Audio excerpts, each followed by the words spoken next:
Global superstar, the future of a rock star.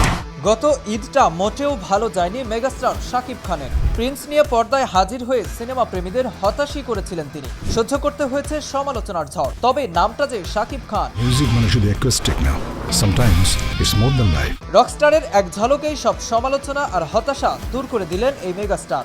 মাত্র 1 minute 20 সেকেন্ডের টিজারেই সবকিছুর জবাব দিয়ে দিলেন ঢালিউডের বরপুত্র। সঙ্গে জানিয়ে দিলেন ঝড় তুলে সব পুষিয়ে দিতে ঈদুল আজহায় আসছেন।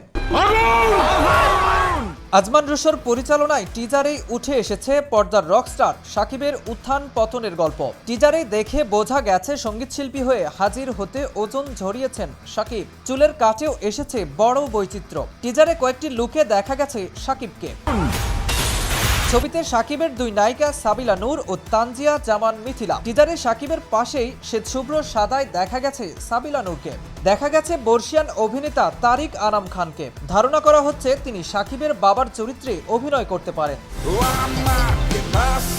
সিনেমার সবকটি গানের কথা ও সুর করেছেন আহমেদ হাসান সানি। রকস্টারের সঙ্গীত আয়োজন করেছেন জাহিদ নীরব। সানমোশন পিকচার প্রযোজিত সিনেমাটির চিত্রনাট্য লিখেছেন নুসরাত মাটি। সংলাপ লিখেছেন আইমান আসিফ স্বাধীন ও সামিউল ভুইয়া। 1 মিনিট 20 সেকেন্ডের টিজারেই শেষ জানানো হয়েছে এটা তো স্রেফ জ্যামিং, আরও একটি টিজার আসছে।